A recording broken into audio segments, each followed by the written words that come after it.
Ilmu itu Bapak Ibu derajatnya lebih tinggi daripada iman. Ini yang harus dipahami Bapak Ibu.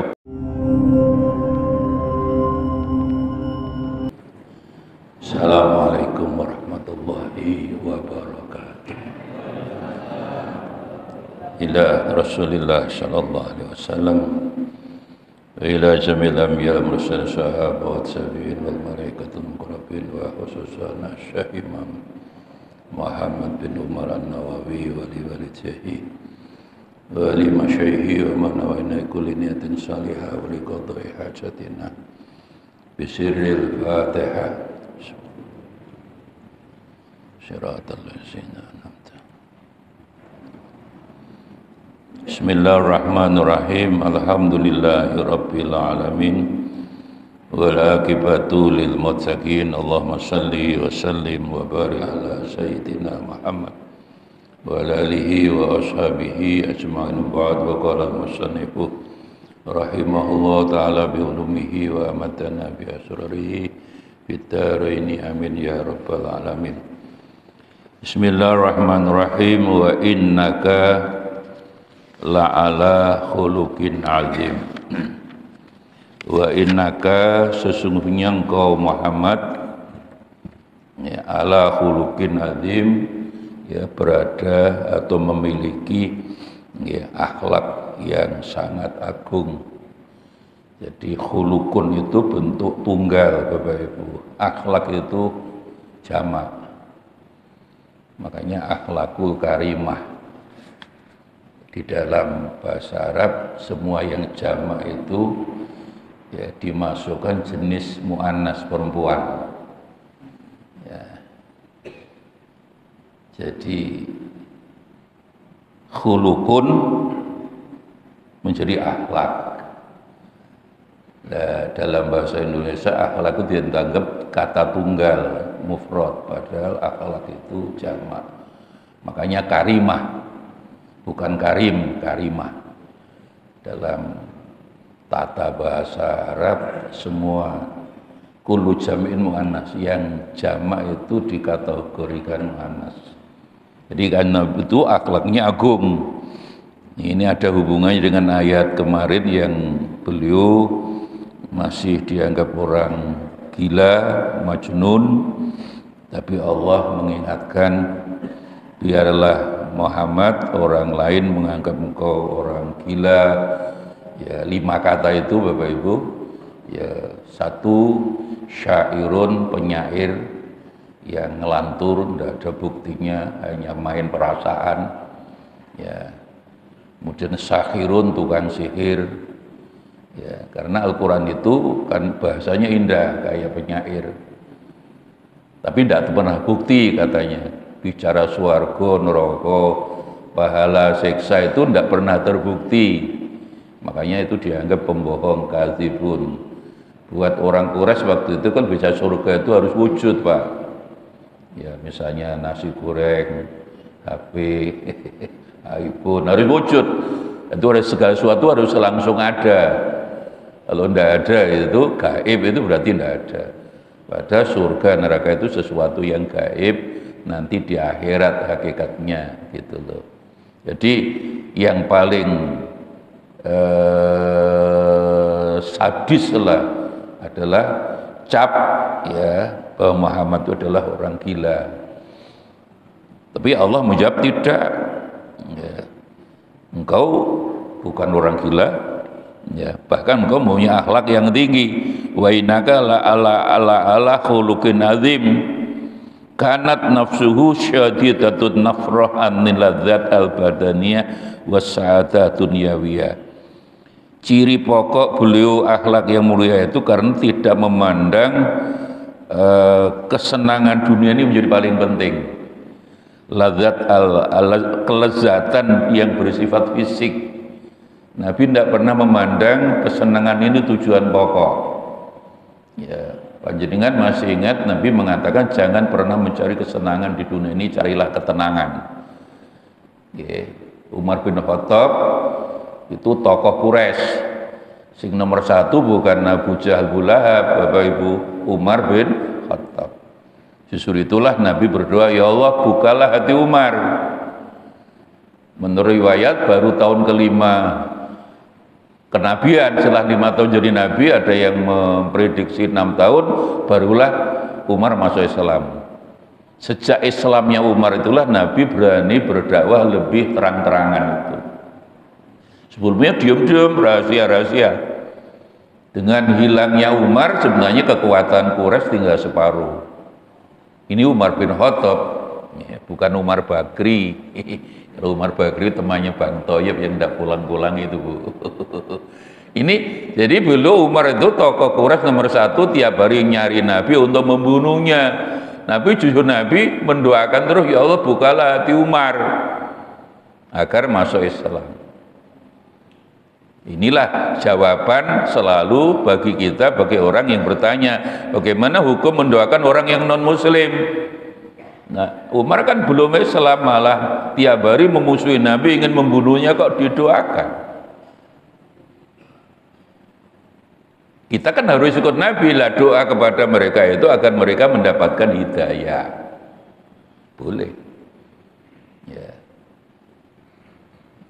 Sama di dalam surat Al-Furqan ayat berapa itu, soal masuk rumah itu juga begitu. Bahasanya kalau kepada orang waktu di Taif itu, yang Nabi sama dilempari batu, yang Allah juga sudah rela kalau orang Taif dibinasakan, datanglah Jibril, mohon izin Nabi Muhammad dulu, Muhammad ya Allah sudah rela loh. Ini nguntang-nguntang panjenengan ke Taif, persiapan hijrah, ternyata panjenengan di sini hanya untuk dicaci maki, bahkan dilempari batu, udah melampaui batas. Allah sudah rela kalau dibinasakan.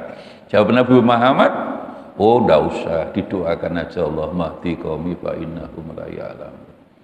Di dalam hadis yang lain, assalamu alaina wa ala manittaba'al huda. Ada 2 redaksi, Pak. Yang lebih umum di hadis, Allahumma hdi qaumi, ya Allah orang Taif yang belum Islam ini umat saya, berilah hidayah. Mereka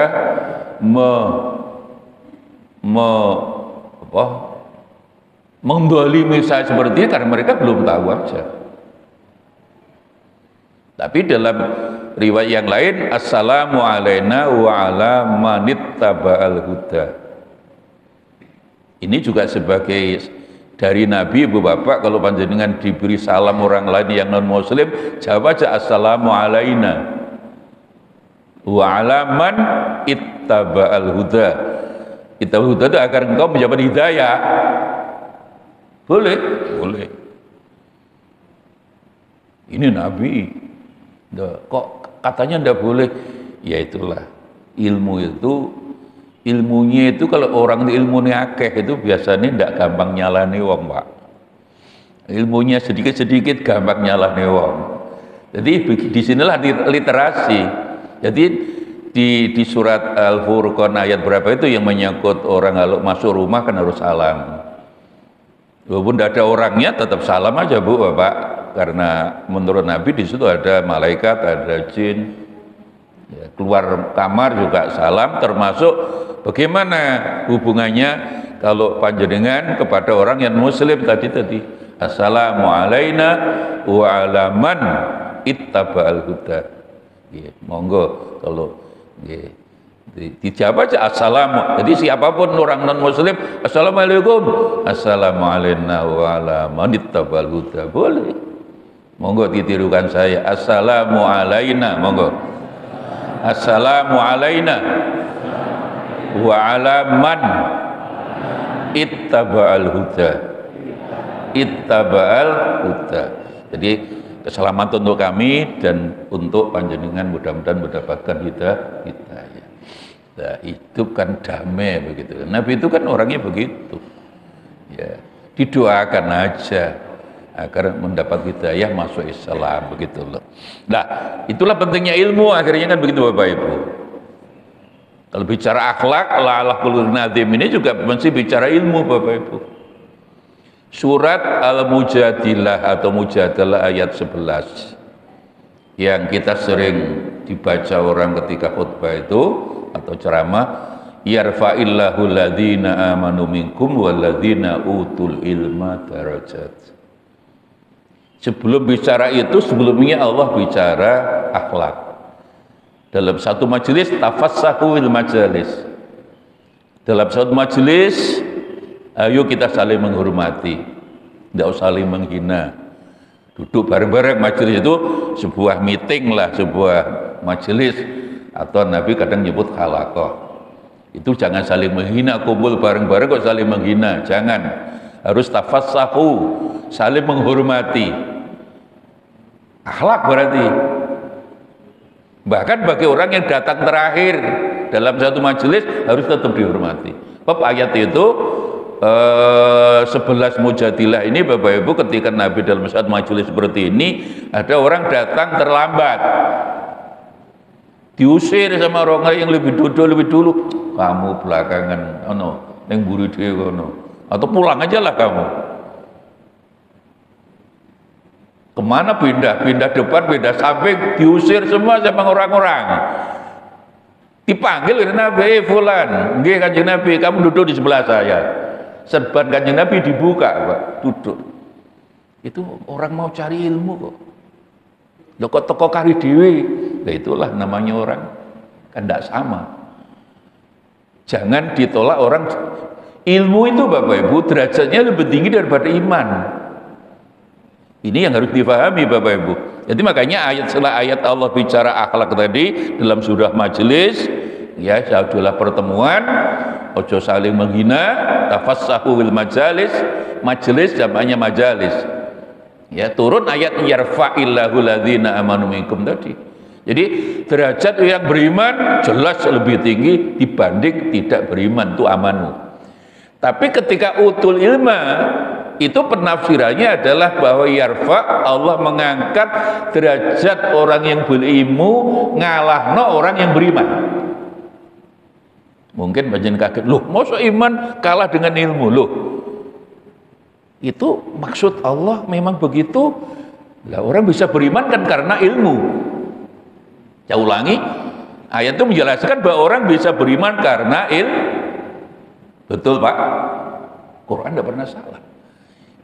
Itulah mengapa ayat pertama turun pada Nabi kan Iqra, berarti ilmu toh, bacalah. Iqra, Iqra, Iqra. Tidak sholat, zakat, haji enggak. Haji itu kelima Pak, itu pun tidak semua orang harus haji. Tidak harus semua orang harus haji. Lek mampu, tidak mampu ora usah ngoyo-ngoyo. Umroh, ya Nabi hanya 4 kali aja. Jadi kalau ada orang umroh itu tiap bulan, mereka itu nganjur diceritani, waduh Pak, saya kemarin umroh, orang kaya Bu, Pak, saya mampir Amerika bersama anak-anak saya. Batin saya, itu yang penting umroh itu Amerika nih. Jadi katanya kemarin mampir Mesir, mampir Turki, kemarin dengan mampir Amerika saya Pak. Memang orang kaya. Tetapi kalau dia 2 bulan lagi umroh, uangnya begitu banyak dengan keluarganya seperti itu, tapi tetangganya tidak bisa makan, dibiarkan Pak, Bu, saya khawatir dia masuk neraka paling dulu itu. Karena apa? Karena egois. Kan sama dengan riwayat sholat itu Bu, Pak, orang bendino poso, bendino poso Pak,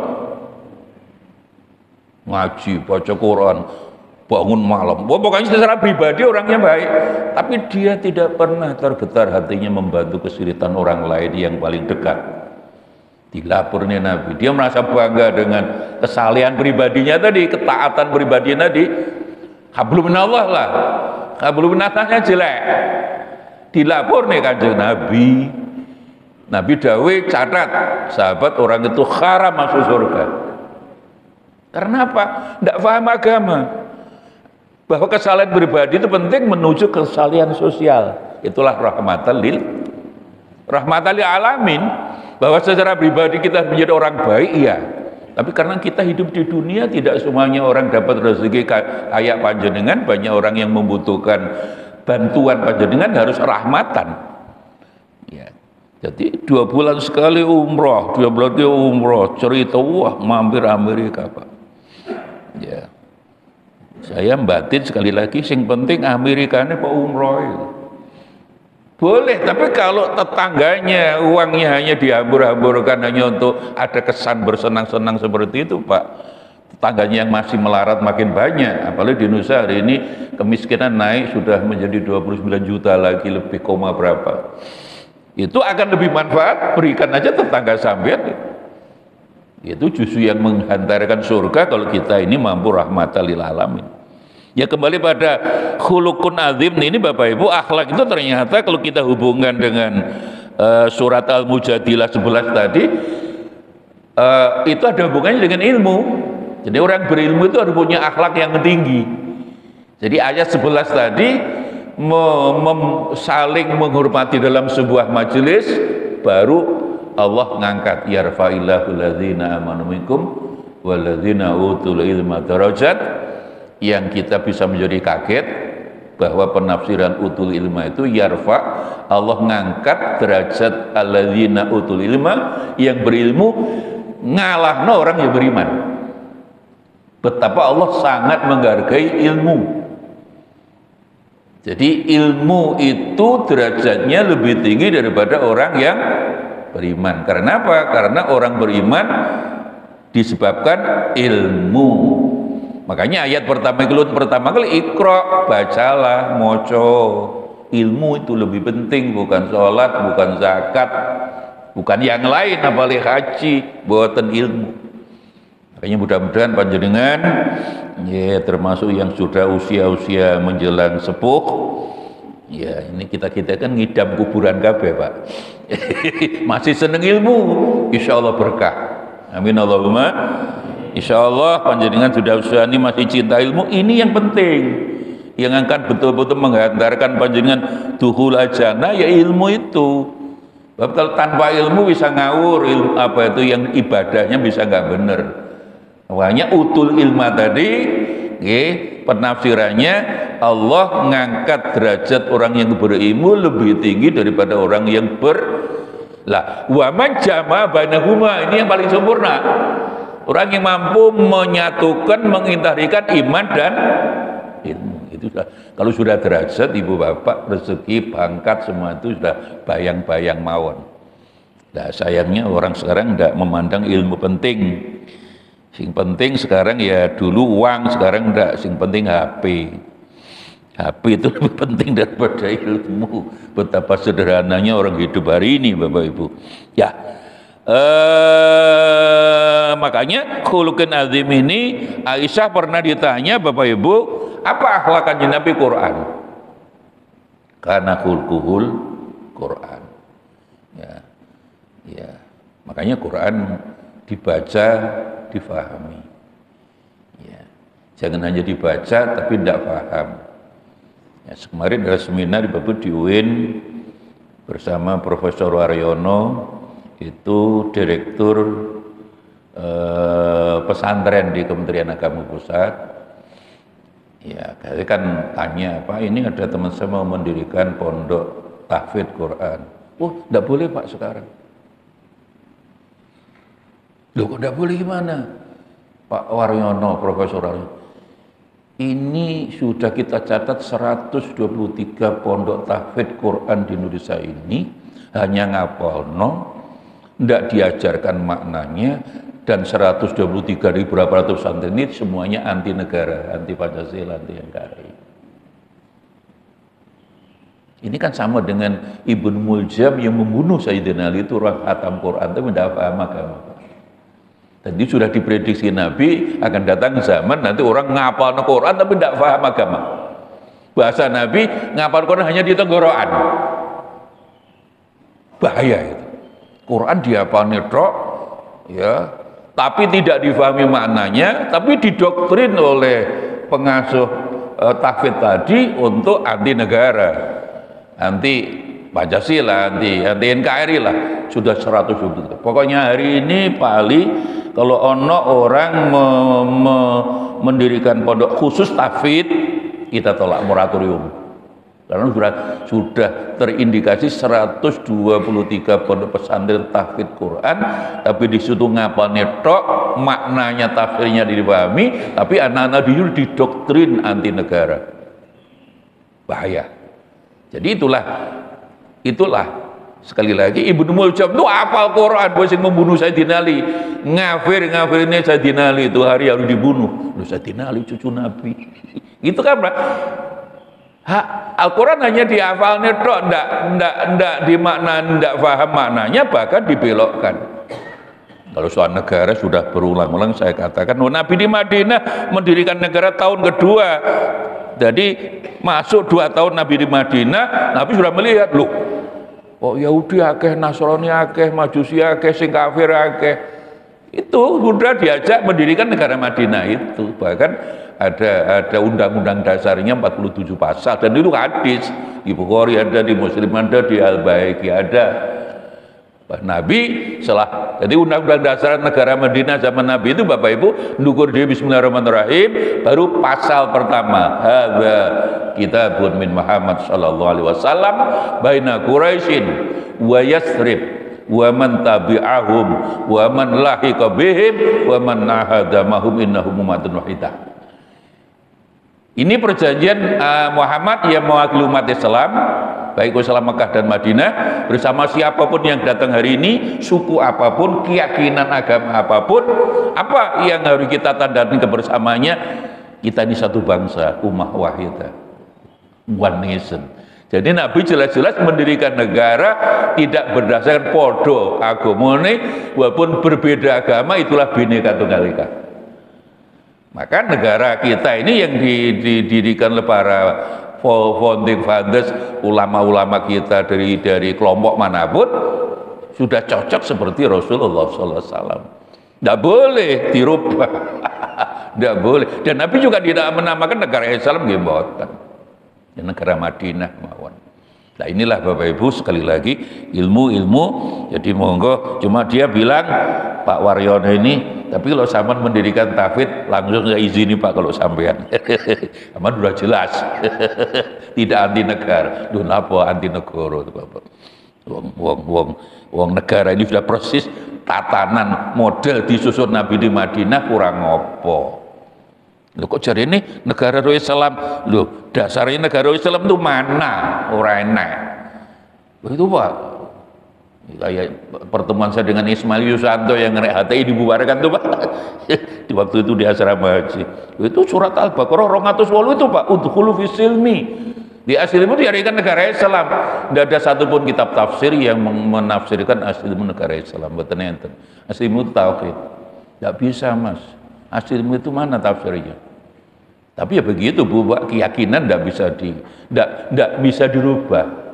Bahkan ketika teman-teman yang ingin mendirikan negara Islam, negara khilafah sekarang sudah dibubarkan pemerintah, kan yang bubar rumahnya apa keyakinannya bubar? Enggak. Tetap. Kemarin aja pimpinan Hizbut Tahrir Jawa Timur masih ke rumah saya, mantan Pak, saya mantan Pak, lapo. Apa yang harus kami lakukan? Kamu ngaji yo sing bener, ilmumu kurang akeh. Lapo melok lu ngurus negara, nyambut gawe sing bener. Ngilmune sing akeh, muga-muga barokah derajate iku ae kula kan. Bingung Pak mereka. Ya udah kamu kerja aja kok mikirin negara. Terus sing dipikir ben orang banyak lah. Tata negara sudah persis, kamu mau merubah negara Indonesia dengan khilafah itu tidak ada dasar. Lek sampean bener saya ikut sampean hari ini, mana tunjukkan bahwa kata khilafah jadi Quran tidak ada. Wah gitu Ustaz ya, iyalah ya melo aku selamat tahun. Wong anak-anak itu ya ilmunya gak ono Pak, ilmu itu tidak ada, tidak belajar, tidak pernah ngaji tafsir, tidak mana-mana, didoktrin. Jadi model mereka didoktrin Pak, ini Quran, kalau tidak begini salah. Loh, ngaji kan tidak boleh begitu, harus ada dia wajadilhum billati ahsan. Tapi anak-anak seperti itu ditembaki ya tidak bisa. Densus 88 anak seperti itu ditembaki apa keyakinannya berubah mboten. Menurut Quran, orang yang punya keyakinan seperti itu dijak lungguh bareng-bareng, diajak dialog, mujadalah, diskusi. Selama mereka tidak membuat kekerasan, tidak ngebom, tidak apa-apa. Kalau sudah ngebom lain lagi. Pendapat, beda pendapat kan biasa. Dan itu tidak boleh berhenti. Mujadalah itu wajadilhum billati ahsan. Mereka saudara kita. Kamu kok mendapati seperti itu. Ayo nunggu bareng-bareng di Masjid Nurul Iman bareng-bareng. nanti ono rawone setan atau tidak karo aku. Itu lebih bagus. Nggak bisa keyakinan tuh ditembak, dikadani, dinasehati yo nggak bisa. Quran sudah betul, orang yang punya beda pendapat seperti itu diajak duduk bareng-bareng, mujadalah, diskusi, dialog. Kok tetap enggak sama dengan kita? Ya nggak apa-apa, nggak apa-apa. Harus duduk bareng-bareng.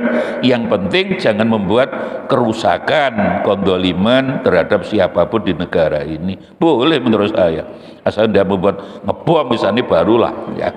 Inilah makanya ilmu dan akhlak itu selalu jadi satu.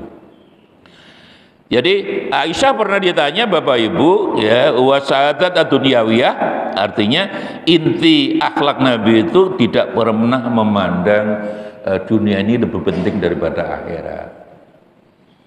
Ibu Bapak sekarang kan orang memandang dunia penting, ya, lihat aja sedih. Saya itu tidak pernah lihat TV, Ibu Bapak kemarin kapan itu nangis. Setelah subuh ini tidak ngaji apa, langsung ke pengadilan agama. Saya lihat waktu itu di TV One, Cibinong sama Tangsel. Jadi sampai 600-700 orang antri formulir RP Pegatan. Pada satu hari dibatasi formulir hanya 150 ke 200. Jadi Yusuf Bu, ini memang orang Pegatan hari ini luar biasa, dan sing sangat Pegatan bukan bapak-bapak, ibu-ibu. Makanya saya sering bertanya, ini kemajuan apa kemajon? Bu, kemajuan apa kemajon? Kemajuan. Lihat soal beda pendapat sama istri itu ya kapanpun ada beda pendapat. Makanya di sinilah bil ma'ruf, kalau sering matur, Kementerian Agama saja sudah 3 kali mengartikan bil ma'ruf berubah 3 kali. Itu artinya apa? Artinya ngaji itu tidak boleh berhenti. Jadi percekcokan keluarga, An-Nisa 35 Bu, syikak, itu tidak boleh dibawa hukum. Waktu kecil saya dulu, Kementerian Agama menerjemahkan wa asyiruna bil ma'ruf, An-Nisa 19 itu, pergaulan istrimu dengan benar. Jadi ma'ruf itu diartikan benar, berarti hukum. Ma'ruf itu hubungannya dengan hukum, benar salah kan hukum. Datanglah Profesor Quraisy Shihab, generasi beliau yang alim-alim, Profesor Ali Yafi, ke tempat orang Makassar semua, ada pinter-pinter. Pak Quraisy datang dari Al-Azhar, oh enggak bisa. Dibentuk tim lagi, berubah. Pergaulan istrimu dengan baik, bil ma'ruf itu baik. Sekarang berubah lagi Pak, lihat, dengan patut. Menurut saya lebih tegas saja dengan akhlakul karimah. Bil ma'ruf itu kalau panjenengan baca Ihya Imam Ghazali, amar ma'ruf nahi mungkar itu akhlakul karimah. Jadi makanya kalau terjadi perbedaan pendapat, sikok, cekcok, tengkar antara suami istri, berarti dengan akhlak aja. Makanya surat An-Nisa 35 itu menurut Allah, ya boleh terjadi perbedaan suami istri, keluarga laki, keluarga perempuan, kumpul bareng-bareng, islah, didamaikan. Hakaman min ahlihi, laki, wa hakaman min ahliha. Kalau sudah dirukunkan lagi, rezeki Allah turun, ya fikillah. Nah, karena sekarang masih banyak orang marikan ma'ruf dihukum Bapak Ibu, ya kadang Bapak Ibu malah mempercepat. Wis bojomu nggak ngena, wis ndanggu gato nduk, bojomu kurang ngena, ndanggu gato pengadilan. Ya pegatan tenanan. Jadi ada hubungannya menurut saya mengapa begitu cepat terjadi perceraian, karena wong pegatan itu lebih mudah daripada kawin Pak sekarang.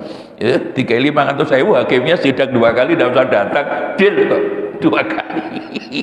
Loh, itu murid saya semua jurusan hukum hukum keluarga, akwalusasi apa itu banyak mahasiswa saya. Sering tailing nih, kamu nanti kalau jadi hakim agama, jadi panitia agama, jangan mudah membuat orang cerai. Diberi 1 juta aja langsung 2 kali sidang cerai, dosa kan. Nanti hakaman lihat. Walaupun kita bersyukur di Indonesia itu semangat kawin masih tinggi Pak, walaupun ada penundaan umur. Dulu 17 tahun kawin, nah sekarang udah umur 25, 26, 27 kalau perempuan. Kalau laki-laki di atas 30. Tapi di Cina, Bu, Pak. Di Cina sekarang itu orang sempat kawin tinggal 40%. Jepang tinggal 30%. Filipina, Vietnam sama. Di sana orang tidak mau kawin. Semangat tidak kawin tinggi apa? Kawinku ribet. Repot. Dan terus ya boleh nggak kawin, Pak? Makanya di Cina sekarang karena penduduknya sudah disalib India. Jadi penduduk Cina sekarang itu sudah kalah dengan India, Pak. Di Cina sekarang silahkan gayo anak seakeh-akeh, bojomu atau bojone wong ketemu neng dalan atau bayi tabung kondo pemerintah dibiayai butuh piro. Karena butuh tenaga, Pak, SDM. Itulah yang terjadi di Cina sekarang. Dan di sana kan agama tidak penting, Pak. Yang penting kan nyambut gawe duit kerja kan di sana begitu. Jadi tapi butuh tenaga, Bu. Jadi sekarang itu kalau dulu orang punya 2 anak di Cina didenda, Pak, progresif. Sekarang mboten. Ayo semangat gaya anak. Bojomu dhewe, bojone wong ketemu neng dalan. Atau lewat bayi tabung, kondo pemerintah dibiayai, butuhnya SDM. Tapi ketika tidak lewat perkawinan, apa tidak tambah ruwet, Pak, orang? Kalau hanya ngejar dunia. Di Jepang juga begitu, di Vietnam, Myanmar, ras kuning ini hampir sama. Ngeri, Bapak. Itulah itu fitnahnya zaman hari ini. Fitnahnya zaman min fitnah di zaman hari ini. Ya, melani monggo saat turun ke sholat niku doa niku penting. Min fitnatil mahya wal mamat, ma min fitnatil masihid niku diwaca. Ya Allah, mudah-mudahan fitnahnya dunia, fitnahnya kehidupan, fitnahnya anak saya, fitnahnya keluarga ya, mahya wal mamat, ma min fitnatil masihid dajjal, baru salam ke kanan kiri itu penting, Bapak. Itu sudah tanda zaman, belum pemanasan global sampai ini. Di Makkah hari ini teman saya kemarin udah 50, Pak, udah berat panas. Di sini aja 38, Pak. Sekarang di Indonesia itu catatan pemerintah hari ini yang paling panas di Berau, Kalimantan Timur, Pak. Balikpapan, Bontang, terus Sangatta, terus Berau itu masih kira 50 kilo. Tidak ada orang kerja ke sawah pagi, tidak ada, Pak. Sawah itu malam hari. Karena di sana sudah 40-an di Berau itu nggak kuat, Pak. Tentu makin panas. Dunia karena udah kakian motor, kakian pabrik lah. Pemanasan global. Sangat membahayakan, nanti binatang mati semua, air juga kurang. Ini gejala El Nino juga, Bapak Ibu. Ya, itu semua menurut saya peringatan dari Allah. Kalau kita kembali pada Allah, ya, surat Al-Anfal 33 itu, Bapak Ibu, Al-Anfal telu supaya panjenengan tidak mendapatkan kesulitan, bacalah sholawat dan istighfar. Hitungan menungso kan hitungan menungso, Pak. Apapun keputusan finalnya tergantung Gusti. Ini hitungan ini berat. Apalagi kalau membaca tulisannya profesor dari ITB kemarin bisa ngeri, Bapak. Jadi sekarang bumi mengelilingi matahari. Itu cuma berubah, Pak, alam ini. Bumi ini kan mengelilingi matahari. Itu setahun, Bu, Pak, sudah ada percepatan antara 5 sampai 10 menit. Kalau hanya percepatan 5 sampai 10 menit kan tidak terasa wong setahun. Kayak bulan mengelilingi bumi. Ini sebulan sekali. Kadang 29, kadang 30. Lah bumi ini kita jalan mengelilingi matahari setahun sekali. Sudah ada percepatan antara 5 sampai 10 menit. Gak kerasa, Pak. Tapi kira-kira 30 tahun lagi, ini khawatir sehari semalam tidak 24 jam, Pak, Bu. Karek 20 jam. Kira-kira 40 tahun lagi, kalau sudah 20 jam gimana? Berubah semua, Bu. Dunia makin panas, semua makin cepat. Dan membenarkan dawai Kanjeng Nabi, apalagi menuju kiamat kubro, wallahu alam. Sebab Nabi salah satu ciri kiamat besar itu kalau matahari terbit dari barat. Jadi ilmiah kalau begitu. Kalau begini terus kan tidak dari timur, nanti bisa dari barat. Karena dunia dirusak oleh menungso karena ngejar keserakan, kesenangan di dunia tadi. Makanya benar Kanjeng Nabi, yang membuat akhlak Nabi baik itu karena apa? Tidak memandang dunia lebih penting daripada akhirat. Umar bin Khattab masuk Islam tahun ke-5, tahun ke-6 itu Bapak Ibu, terus masuk dalam Kanjeng Nabi, baru tahu perso bahwa Nabi itu tidurnya pakai tikar, tikar daunnya kurma iku ngecap di gegere. Lah bantale apa? Dakron tak panjenengan buatan, Pak. Ya seperti kurma itu, tinggi keset itu. Dirangkul. Ya Allah, panjenengan kok begitu sederhana ya Rasul. Nangis Umar. Ya, Umar nangis masuk masjid. Masuk masjid, rumah Nabi itu seperti pintunya itu aja begini. Rumah Nabi di situ, ini jalan Nabi dari rumah menuju imaman, di situ ada tempat khutbah, ini namanya raudhah itu. Siapa yang pernah sembahyang di raudhah dijamin masuk surga. Amin Allahumma. Mulane sing derek haji muga-muga haji paling tidak umroh, muga-muga. Amin Allahumma. Amin lah. Jadi masuk masjid nangis. Di situ masih ada Abu Dzar, Abu Hurairah, Salman Al-Farisi, Abu Darda, yang orang-orang yang ahlu sufah sangat cinta Nabi, tidak pernah mau lepas dari Nabi. Nangis, Nabi saking dalamnya masuk masjid, langsung duduk. Nabi biasa terus melingkar halakoh, terus Nabi dawuh, carikan air sak gelas, rebutan.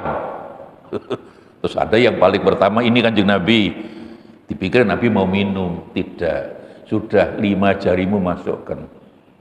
Sampun Kanjeng Nabi, diangkat. Nah, Nabi dawuh, air yang menempel di tanganmu itulah kesenangan di dunia. Bandingannya, ya, kesenangan di akhirat itu air yang ada di laut.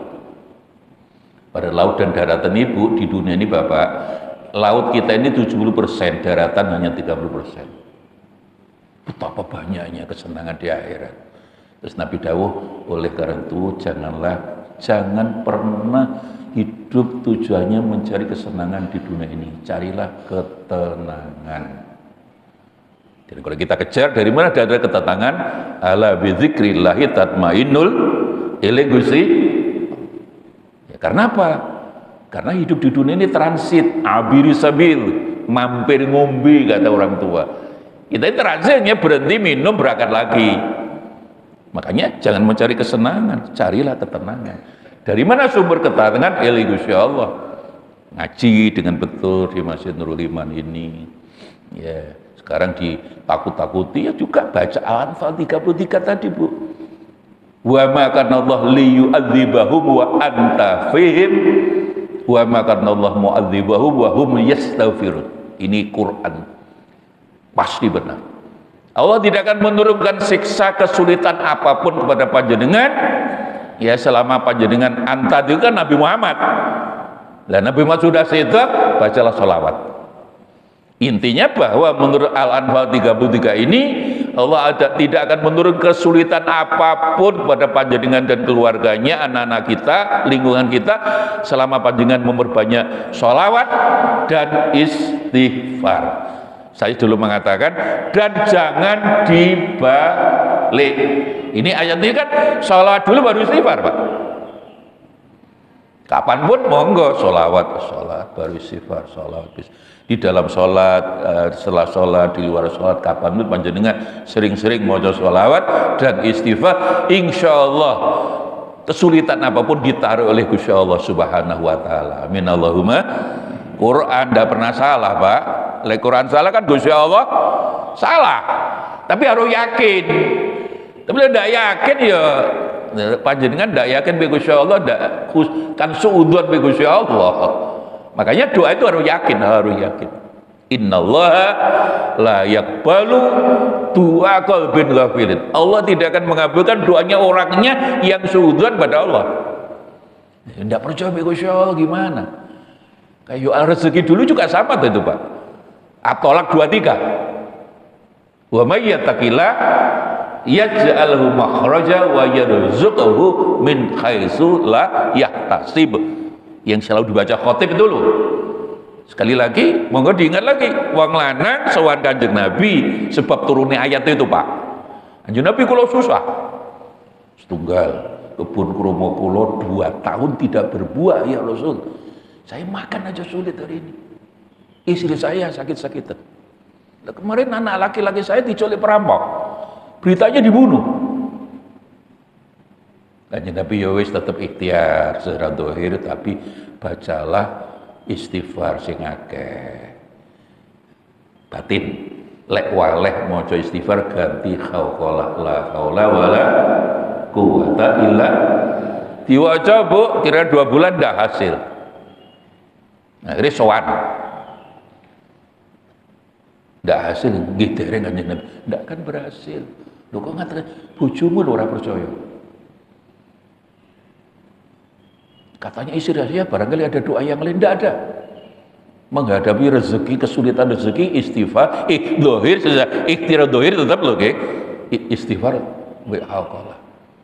Karena istrimu tidak percaya itu apa? Itu namanya suudon, negatif thinking pada Gusti Allah. Curiga sama Gusti Allah terus ya apa? Enggak yakinkan istrimu, yakinkan. Alhamdulillah ibu bapak diwaca.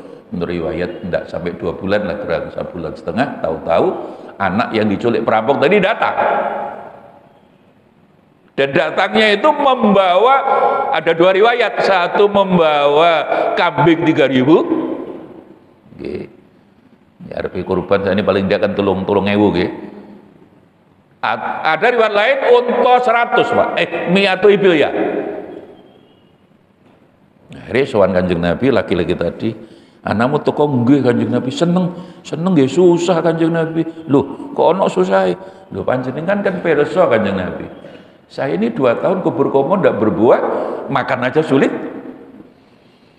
Anak datang alhamdulillah Kanjeng Nabi, cuma ini membawa kambing 3.000. Lah saya hari ini harus diberi beban memberi makan kambing. Napa mboten tambah abot? Nabi tersenyum itu. Nabi itu kan banyak tersenyum daripada tertawa.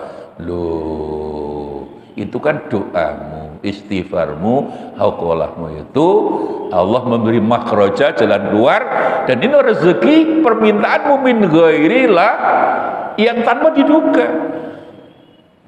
Ikhtiar dohir tetap dengan istighfar dan hauqolah tadi, itu rezeki tanpa diduga. Jadi 3.000 kambing itu milikmu dari Allah, sing nyulik anakmu malaikat. Coba yakin istighfar, lek urusan rezeki Bu, Pak, banyaklah istighfar. Lek istilah Nabi ngeten, lek waleh, lek bosen banyak istighfar ganti hauqolah. Tapi usulan kesulitan tadi Al-Anfal 33, sholawat dulu baru istighfar. Yakin harus Bu. Ya Allah, walaupun resesi macam-macam, wong sedaya Gusti Allah. Resesi kan hitungannya menungso. Menungso itu melihat dengan mata kepala, tidak pakai mata hati. Yang bisa melihat dengan mata hati hanyalah Gusti Allah Subhanahu. Nah, urip niku enak wis pasrah Gusti Allah. Ikhtiar tetap, tapi secara batin tetap pasrah, madep, mantep kepada Gusti Allah Subhanahu wa taala, dibarengi ilmu dan akhlakul karimah seperti ini. Seperti Rasulullah, akhlak baik itu dimulai daripada tidak memandang dunia ini lebih penting daripada akhirat, karena dunia inilah abiris sabil, mampir ngumbi transit. Itulah hadis. Orang tua mengatakan uang urip mampir ngumbi, itu betul, itu hadis. Sebenarnya terjemahan hadis transit, nyebrang lewat. Badi ke Jakarta transit Jogja dulu, atau ke Singapura transit Jakarta, transit kan sebentar mau. Ya. Lah. Wah.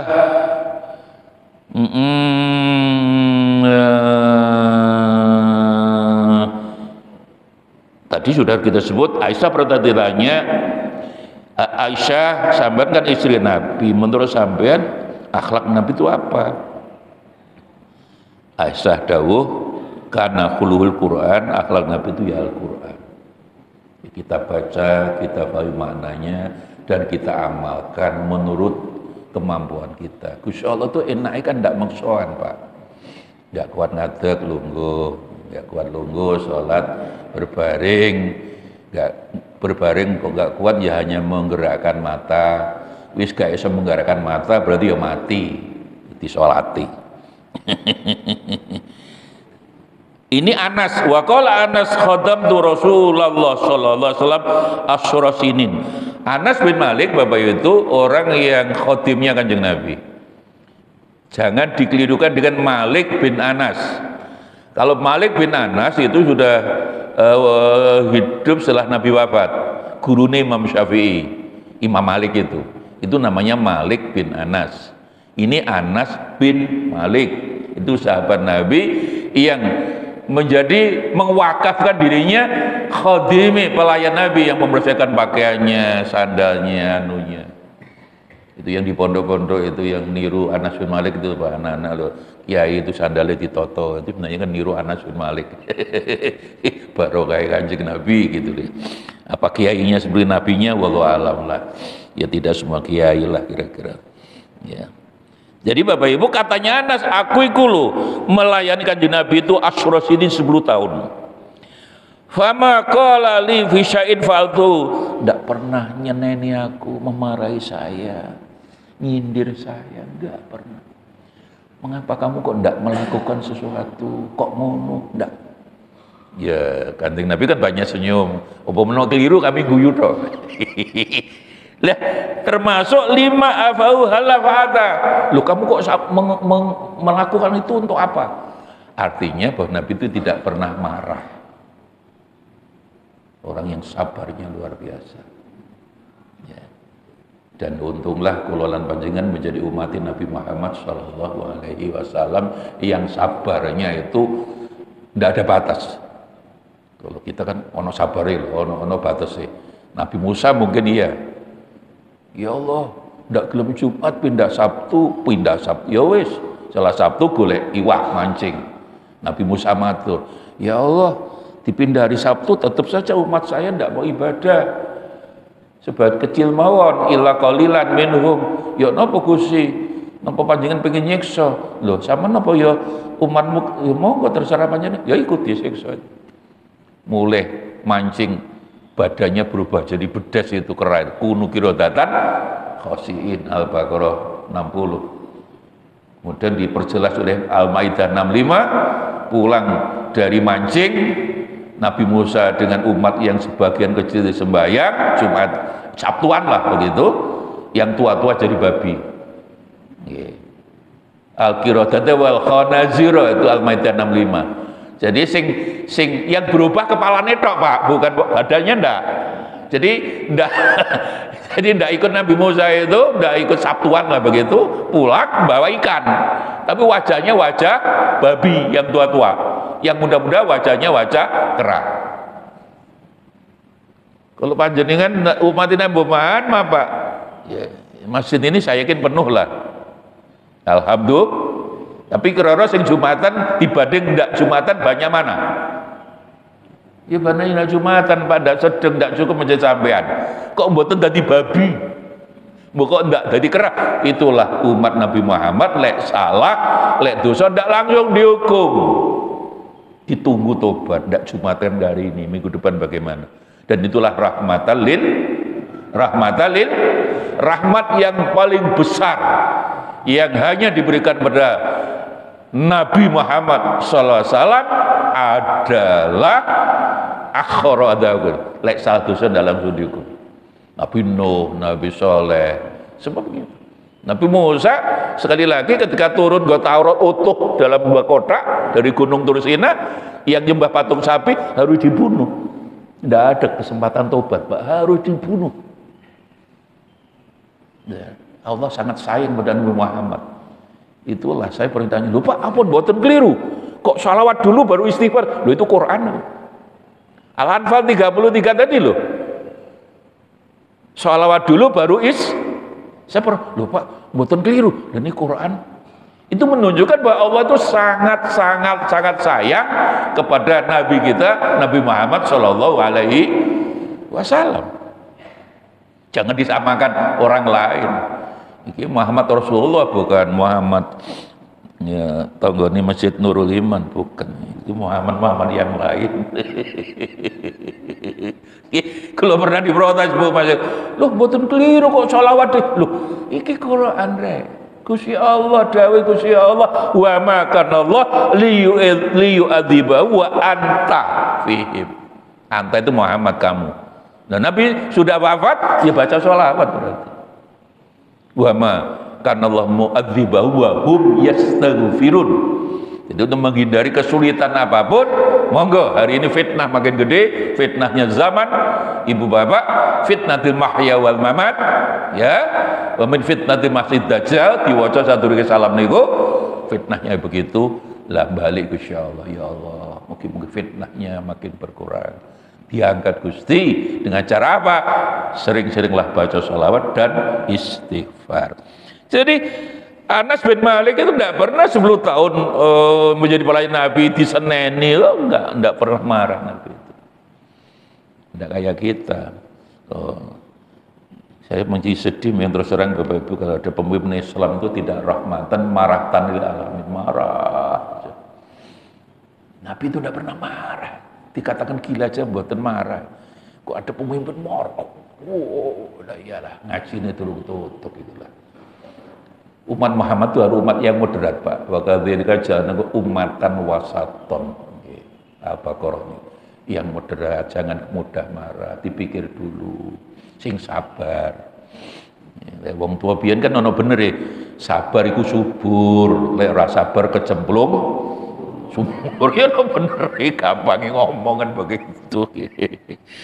Fasatu basiru wa yubsirun. Jadi Muhammad, kamu nanti akan tahu kalau sudah di akhirat bahwa yang menang kamu, yang masuk surga kamu, dan mereka baru tahu bahwa mereka yang salah, orang-orang Quraisy yang mengatakan kamu orang gila, dan mereka dimasukkan neraka Allah. Wa yubsirun, nggih. Bi ayyikum al-maftun, maftun itu orang gila. Kalau sudah di akhirat, mereka sadar yang gila kamu atau mereka. Berarti mereka yang tidak waras. Engkau orang yang betul-betul waras. Amin Allahumma amin Allahumma amin ya Rabbi bil Mustafa balik maqasidana waghfir lana ma madha ya wasi'al karami maula ya sholli wa sallim ala habibika khairil khalqi kullihim wal habibul ladzi turja syafa'atuhu likulli haulim minal ahwali muqtahimi ya rabbi bil balligh maqasidana waghfir lana ma madha ya wasi'al Hasbunallah wa ni'mal wakil, ni'mal maula wa ni'man nasir. Hasbunallah wa ni'mal wakil, ni'mal maula. Hasbunallah wa ni'mal wakil, ni'mal maula wa ni'man nasir. Hasbunallah wa ni'mal wakil, ni'mal maula. Bisirril Fatihah. Allahumma salli wa sallim wa barik ala sayyidina Muhammadillah rabbil alamin. Rabbana taqabbal minna innaka antas samiul alim wa tub alaina innaka tawwabur rahim. Subhanaka la ilma lana illa ma 'allamtana innaka antal alimul hakim. Allahumma ij'alna wa auladana wa auladana wa auladana ya Allah, semua anak-anak kami ya Allah jadikanlah min ahlil ilmi wa ahlil khair wa ahlil Quran wa ahlil ibadah wa la taj'alna wa iyyahum min ahli syarri wad dhair. Rabbana hab lana min azwajina wa dhurriyyatina qurrata a'yun waj'alna lil muttaqina imama. Allahumma inna nas'aluka ilman nafi'a rizqan halalan tayyiban kafiya wa shifaan min kulli da'in wa saqam wa darajana fi ahli dunya ummah bi rahmatika ya arhamar rahimin. Wassallallahu ala sayyidina Muhammad walhamdulillahi rabbil alamin. Wassalamu alaikum warahmatullahi wabarakatuh.